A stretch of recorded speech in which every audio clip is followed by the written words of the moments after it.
नाज़िन वारिस ॾिनो माछी भरसा ॻोठ मोहम्मद सैफुल पोज़दार में सालियानो साबरी महफ़िल जलसो मुनक़द कयो वियो। उन हवाले सां ॾिसूं था मोहम्मद बख्श पोज़दार जी ही रिपोर्ट।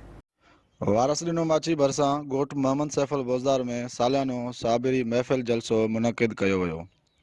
जलसे के शोरकोट पंजाब जे गादी नशीन पीर सैयद जमील हैदर शाह साबरी ख़िताब कयो। शुरुआत में नात ख़्वाननि नातों पढ़ी महफ़िल में वेठल माण्हुनि जूं दिलियूं ठारे छॾियूं। सैयद जमील हैदर शाह साबरी जे पहुचण ते बोज़दार बिरादरी पारां संदसि जी भरपूर नमूने इस्तक़बाल कयो। संदसि मथां गुलनि जी वर्खा कई। उन मौके ते सैयद जमील हैदर शाह साबरी ऐं ॿियनि मेहरान टीवी सां ॻाल्हाईंदे चयो त 20 साल से आ रहे हैं यहाँ पे, बल्कि हमारी तो नस्लें आती रही हैं। उन्होंने जो पैगाम फैलाया तो यहाँ मोहब्बतों का रिश्ता पहले भी था और बढ़ रहा है।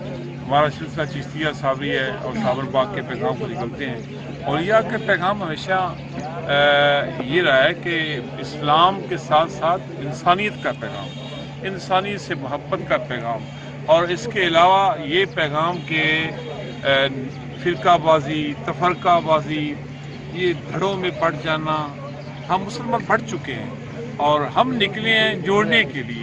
हर वक़्त मां अंजुमन साबरीन जो असांजे मुर्शिद जो हिकिड़ो रूहानी तंज़ीम त असां नथा चई सघूं, हिकु असांजो पीर भाइनि खे गॾु करण जो हिकिड़ो वास्तो आहे अंजुमन साबरीन, उन जो मां सदर आहियां, मां सरकार जो थोराइतो आहे, तो एतिरो मूंखे इज़त बख़्शी। इंशाअल्लाह मां तमामु दोस्तनि खे महफ़िलनि में इकट्ठे कंदुसि। उन मौके ते साबरी मुरीद ऐं इलाइक़े वासी वॾी अंग में शरीक थिया। जलसे बाद आलिम इस्लाम लाइ दुआ पिणु घुरी वई। कैमरामैन टीम सां गॾु मोहम्मद बख्श पोज़दार, मेहरान टीवी।